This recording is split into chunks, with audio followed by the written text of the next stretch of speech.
आपण एकदा पहाटे चारा आणायला गेल्यावर तर चारा हा दवबिंदूने पूर्ण भरला होता।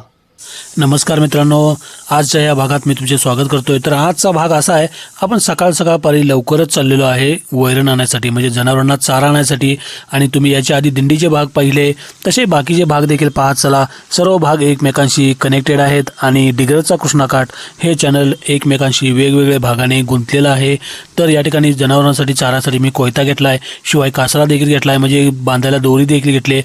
आणि मुलं थोड्या वेळाने पाहिले तर मुलं आलेले आहेत आणि मुलं आता यावेळी रस्त्यावर नाही तर इकडे प्रॅक्टिस करणार आहेत। आणि प्रॅक्टिस म्हणजे काय तर रनिंगची प्रॅक्टिस करणार आहेत।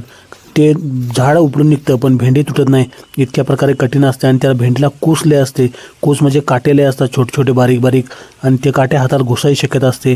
त्यामुळे एका बाजूने धरून व्यवस्थित हे कापावे लागते। नंतर मात्र किती जरी सावधानता बाळगली तरी मात्र काटा हाताला लागतोच। बघा सगळं पाणी, म्हणजे चारा हा पूर्णपणे ओला आहे। हे बघा पाणी किती प्रत्येक चारातून निघून पडत आहे। गाडीवरून मी आता गल्लीमध्ये जात आहे। या ठिकाणी बघा तुम्ही, ही आमची गल्ली आहे डिग्रजच्या कृष्णाकाठी, आणि घरासमोर आलेलो आहे मी। ही पूर्णपणे गल्लीच्या तोंडाशी आलेलो आहे। चला तर मित्रांनो, उद्या भेटू एका वेगळ्या भागात। दररोज काही ना काही तर भाग येतात। तर डिग्रजचा कृष्णाकाठ पाहत चला, खुश राहा, सुरक्षित राहा।